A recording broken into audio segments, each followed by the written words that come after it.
Photographer John Abbott and writer Bob Blumenthal talk about their experiences with Sonny Rollins and their book, Saxophone, Colossus.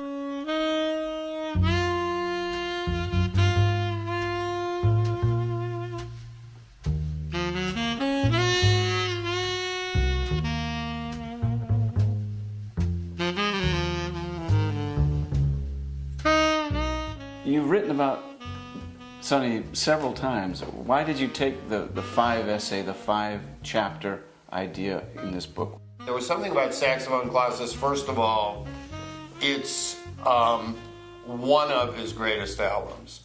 For the world at large, it's his most famous album.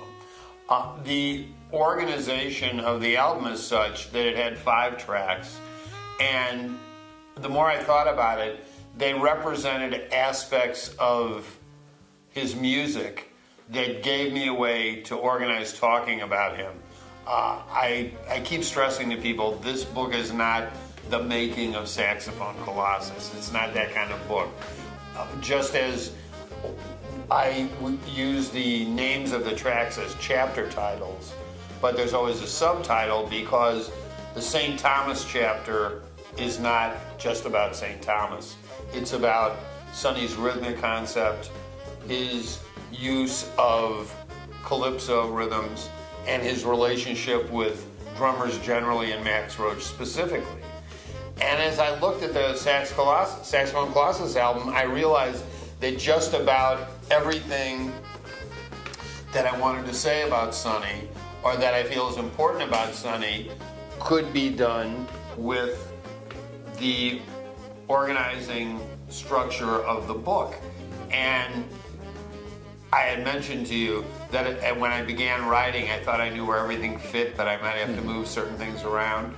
And in fact, a couple of things are in different chapters than I thought they would originally end up in. But after about chapter 2, I said, oh, it will all fit.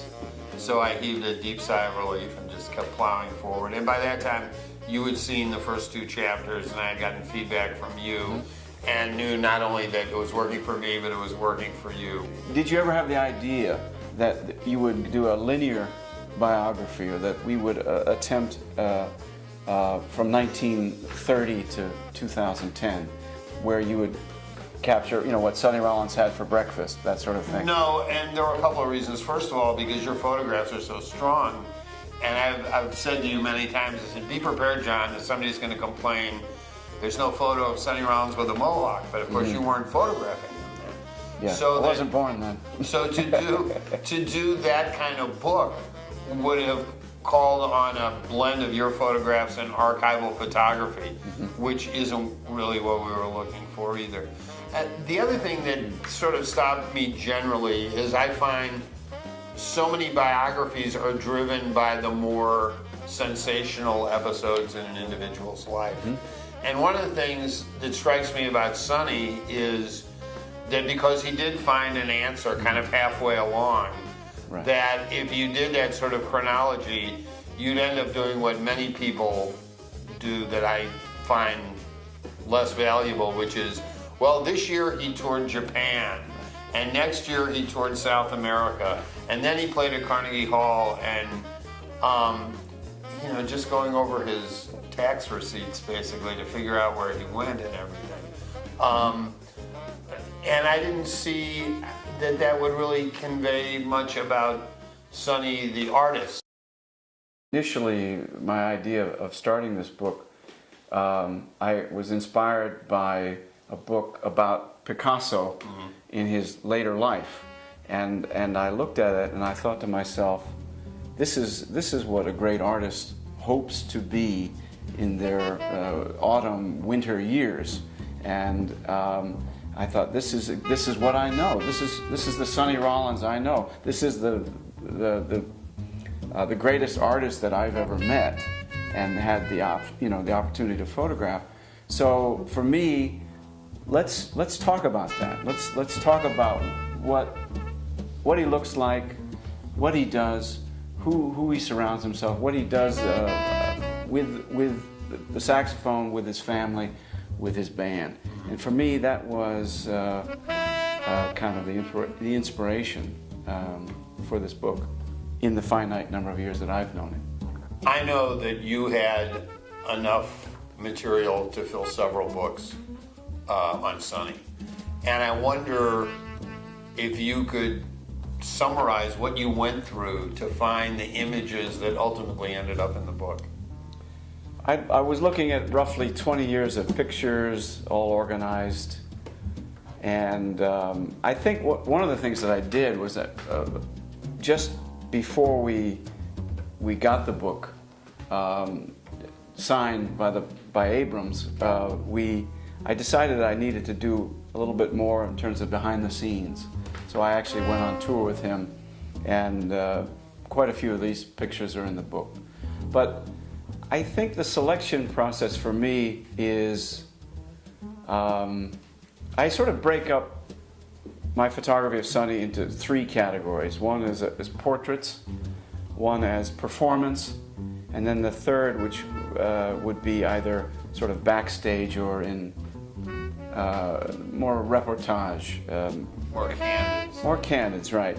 And I felt that people who have seen my pictures might know a lot of the portraits that have been out there, because they've been on CD covers, they've been on magazine covers. And some of those pictures to me are some of my favorite pictures ever taken. But yet I felt that there was so much more. So I had to kind of come up with I would say, edit it down to a few hundred.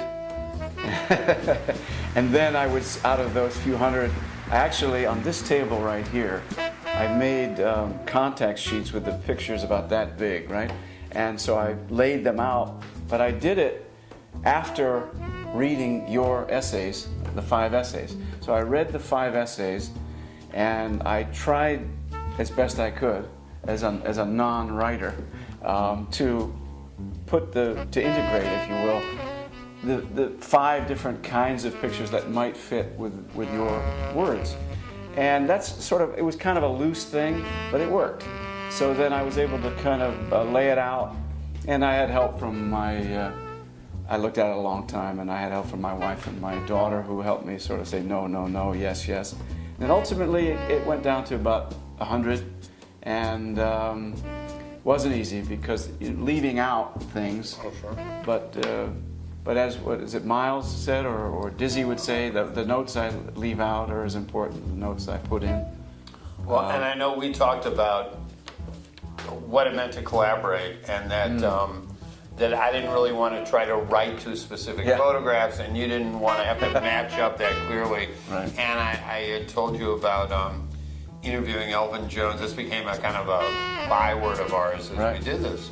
Interviewing Elvin Jones and asking him about the kind of directions he got when John Coltrane would bring new music into his group. Right. And Elvin said, look, I didn't tell him how to play the saxophone, and he didn't tell me how to play the drums, and we kind of used that as our rule of thumb. Yeah, very good rule.